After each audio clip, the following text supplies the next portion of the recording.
మీకు ఎప్పుడైనా ఇలా అనిపించిందా? నా పరిస్థితి ఎప్పటికీ మారదు, నా జీవితం ఇంతే, ఏదో ఒక చెడు జరగబోతోంది.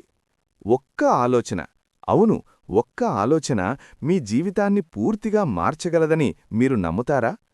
ఈరోజు మీరు వినబోయే కథ ఒక చిన్న గ్రామంలోని ఒక వృద్ధ మహిళ గురించి. ఆమె వద్ద డబ్బులేదు, కుటుంబం లేదు, కాని ఒక గొప్ప రహస్యముంది. ఆ రహస్యం వందల మంది జీవితాన్ని మార్చింది. ఒక చిన్న గ్రామంలో ఒక వృద్ధ మహిళ ఉండేది. ఆమె పేరు లక్ష్మమ్మ. ఆమెకు వెండిరంగు జుట్టు, మృదువైన ముడతలతో నిండిన ముఖం. కాని ఆమె కళ్ళు మాత్రం ప్రకాశంగా, దయతో నిండినవి. గ్రామంలో అందరూ ఆమెను ప్రేమించేవారు. ఎందుకంటే ఆమె ఎప్పుడూ సంతోషంగా ఉండేది, జీవితం కష్టంగా ఉన్నా కూడా.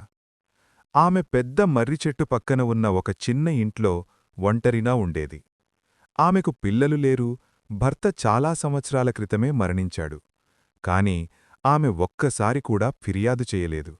ప్రతిరోజూ ఆ చెట్టు కింద కూర్చొని వచ్చినవాళ్లతో మాట్లాడేది. మరియు ఎప్పుడూ నవ్వుతూనే ఉండేది. ఆ గ్రామంలో ప్రజలు చాలా కష్టపడేవారు. కొంతమంది రైతులు, కొంతమంది కర్రపనివాళ్లు, మరికొంతమంది చిన్న మార్కెట్లో పనిచేసేవారు. కొన్నిసార్లు వర్షం రాక పంటలు ఎండిపోయేవి. కొన్నిసార్లు ప్రజలు అనారోగ్యంతో పనిచేయలేకపోయేవారు. జీవితమంత సులభం కాదు. అందుకే గ్రామంలో చాలామంది బాధగా, ఆందోళనగా ఉండేవారు. ఒకరోజు యువతి రాధ లక్ష్మమ్మ దగ్గరకు వచ్చింది. ఆమె కళ్లలో కన్నీళ్లు, ముఖంలో భయం. అమ్మా, నేను ఏం చెయ్యాలో తెలియడంలేదు. నా భర్త రమేష్ పనికోసం నగరానికి వెళ్లాడు, కాని డబ్బు పంపలేదు. నా పిల్లలు ఆకలితో ఉన్నారు, నాకు చాలా భయం వేస్తోంది అని ఆమె ఏడ్చింది. లక్ష్మమ్మ మెల్లిగా నవ్వింది. కూచోమ్మా, నీకు ఏమి జరుగుతుందని అనుకుంటున్నావు అని అడిగింది. రాధ ప్రన్నీళ్లు తుడుచుకుంటూ, చెడు జరగబోతోందని అనిపిస్తోంది. అతనికి పని దొరకకపోతే, అతను మమ్మల్ని మర్చిపోతే అని అంది. లక్ష్మమ్మ ఉదువుగా తల ఊపింది. రాధా, మనం చెడు ఆలోచిస్తే మన హృదయం ఇంకా భారంగా అవుతుంది. కాని మంచి ఆలోచిస్తే మనసు తేలికగా ఉంటుంది. కొన్నిసార్లు మంచి విషయాలు కూడా జరుగుతాయి. రాధ ఆశ్చర్యంగా అడిగింది. అమ్మా, పరిస్థితి ఇంత చెడుగా ఉన్నప్పుడు ఎలా మంచి ఆలోచించగలను? లక్ష్మమ్మ నవ్వింది. నీకొక కథ చెబుతాను. ఒక పేదమనిషి ఉండేవాడు. అతనికి ఆహారం లేదు, డబ్బు లేదు, కుటుంబం లేదు. అతను నది ఒడ్డున కూర్చుని ఏడుస్తున్నాడు. ఒక వృద్ధ మహిళ వచ్చి అడిగింది, ఎందుకేడుస్తున్నావు? అతను చెప్పాడు, నా దగ్గర ఏమీ లేదు, నేను ఎలా సంతోషంగా ఉండగలను? ఆమె నవ్వి అంది, నీ దగ్గర నది ఉంది, చెట్లున్నాయి, సూర్యుడున్నాడు, చుట్టూ ప్రకృతి అందం ఉంది. నీకు లేనిదానిపై ఆలోచిస్తే నువ్వు ఎప్పుడూ బాధగా ఉంటావు.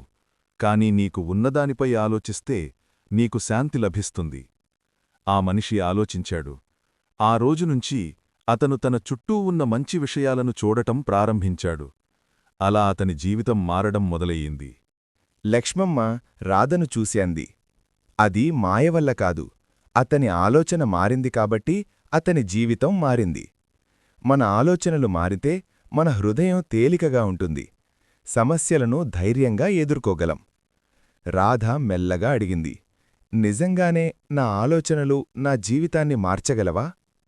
లక్ష్మమ్మ నవ్వి అంది, ప్రతిరోజూ ఉదయం లేచి ఇలా చెప్పుకోమ్మా, ఈరోజు మంచి రోజవుతుంది. అప్పుడు నీ పిల్లల్ని చూసుకోడానికి శక్తి వస్తుంది. నీ భర్త కోసం ఆశతో ఎదురుచూడగలవు. కాని ఏదో చెడు జరుగుతుంది అని మాత్రమే ఆలోచిస్తే నువ్వు బలహీనంగా, బాధగా మారిపోతావు. రాధ తల ఊపింది. నేను ప్రయత్నిస్తానమ్మా. అదే మొదటి అడుగు అంది లక్ష్మమ్మ. రాధ తేలికైన మనసుతో ఇంటికి వెళ్ళింది. ప్రతిరోజూ ఉదయం లేచి చెప్పేది, ఈరోజు మంచి రోజవుతుంది. ఆమె కష్టపడి పనిచేసింది, పిల్లల్ని చూసుకుంది, ఆశతో భర్త కోసం ఎదురుచూసింది. కొన్ని వారాల తర్వాత ఒక లేఖ వచ్చింది.